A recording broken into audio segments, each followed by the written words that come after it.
मोगाच्यानो आतां आमी शिंपयेंतलीं मोतयां आयकुया.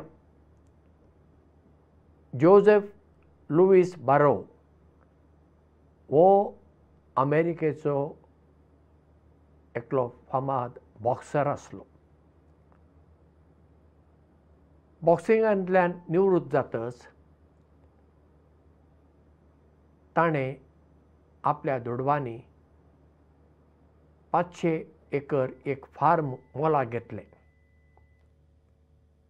आनी एक दीस घोड्यार बसून आपलें फार्म आतां पळोवया म्हणून तो गेलो. 500 एकर म्हणजे व्हडलें फार्म जालें ना. तो अशें वेताना ताका फार्माचे एके कुशीन एक बरें धाकटुलें ल्हान घर दिसलें आनी बरो ताका व्हायट वॉश चुनो काडलो आसा.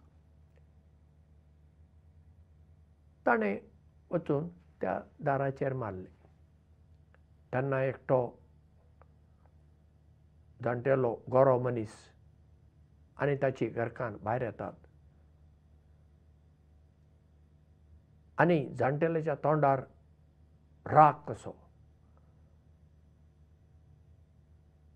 तो ह्या जोझेफ लुईसा पळोवन म्हणटा, तुका कितें जाय? जोझेफ लुईस म्हणटा, कांय ना, हांव असोच फार्मांत असो हांगा भोंवडी मारूंक आयिल्लो, असो आयलो, तुमचें घर दिसलें, तुमकां जाप दिवया म्हूण आयलो.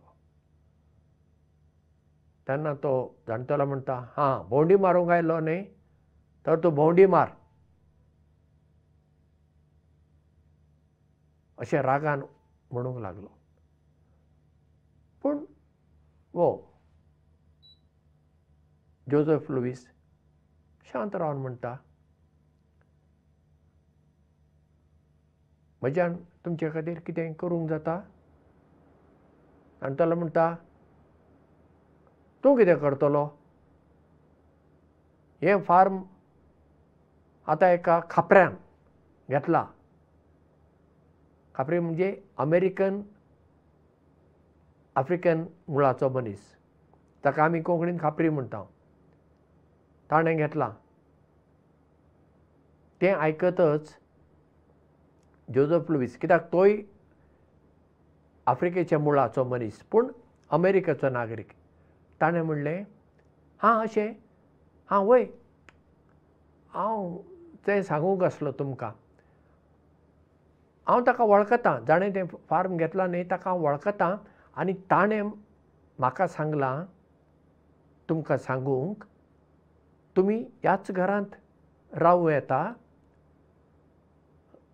जिवीतभर तुमी रावूं येता आनी भाडें दिवची गरज ना. इतलें सांगून तांकां बरें मागून आपल्या घोड्यार बसून जोझेफ लुईस बारो आपल्या घरा पाटी आयलो. पळय, केदी व्हडली एक दयाळ करणी जोझेफ लुईसान केली. हातूंत ताणें नांव जोडलेंच, बॉक्सिंगान नांव जोडलेंच, दुडूय जोडलें, पूण आतां तो हांगा एका मनशाक जोडून घेता. तो गोरो मनीस जाणटेलो आनी ताची घरकान्न त्या फार्मांत आसलीं आनी तांकां आतां राग, कित्याक हें आतां फार्म आमचें एका खापऱ्यान घेतलां, घडी आमकां हांगा उठयतलो वो भाडें वाडयतलो वो कितें करतलो म्हणून. जोझेफ लुईस आपली वळख सांगना तांकां, पूण तांचीं उतरां आयकतच तांच्या काळजांत कितें तरी भिरांत आसा, राग आसा, तें समजून घेतच तो तांकां ही भेट दिता, मोगाची भेट. तुमी ह्याच घरांत रावात, जिवीतभर रावात आनी भाडें दिवची गरज ना. म्हणजे पयले घडी ती भाडें भरतालीं आसतलीं. हाचो प्रभाव त्या गोऱ्या मनशाचेर जालो ना काय? जालो आसतलो. कितें जालें तें म्हाका खबर ना.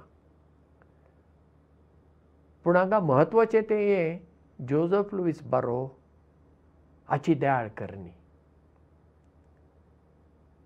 पळय, दुसऱ्यां खातीर बरें करूंक आमकां कितलेशेच सुयोग मेळटात. आमी जर जोझफ लुईसाच्या जाग्यार असले जाल्यार कितें करता असल्यांक काय, घडये आमी वचून त्या जाणटेल्यांक सांगता असल्यांक जायत, हे पळया इतले दीस हें भाट आनी कोणाचें असलें हें आतां हांवें घेतलां, हांव आतां भाटकार, आतां तुमी हांगा आसात, तुमी वेचचें पडटलें वा तुमी म्हाका इतलें भाडें दिवचें पडटलें, इतलें जायना, तुमी उठोवन वचात, अशें कितें आमी सांगतले आसल्यार न्ही. आनी जोझफ लुईसान तशें सांगूंक जाता आसलें, ताका अधिकार आसलो सांगपाक, कित्याक तो आतां त्या भाटाचो भाटकार मालक. पूण तें ताणें कांयच केलें ना.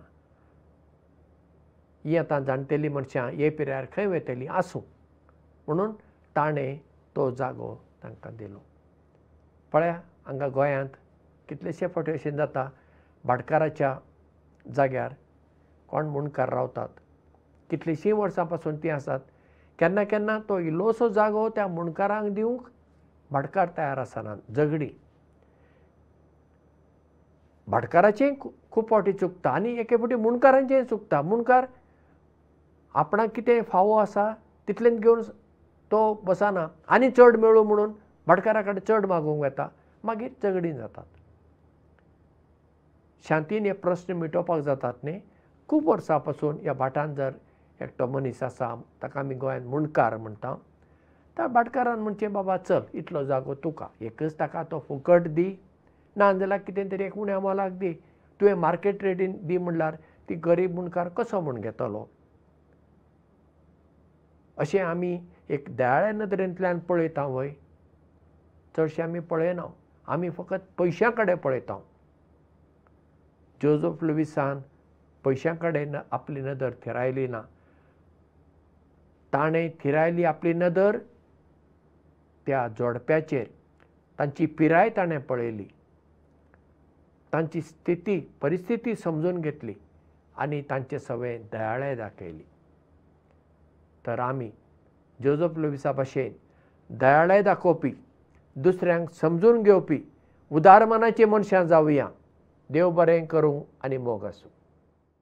इश्टानो, 2018 ऑक्टोबर म्हयन्या पासून आमी तुमकां शिंपयेंतलीं मोतयां ही कार्यावळ दीत आयल्या. ही कार्यावळ तुमकां पसंत जाता जाल्यार आनी ती फुडें चालू दवरूंक जाय अशी तुमची अपेक्षा आसत जाल्यार आमकां ह्या सकयल्या फोन नंबराचेर SMS वा WhatsApp संदेश धाडात. आमचो नंबर 9850658565 9850658565. देव बरें करूं.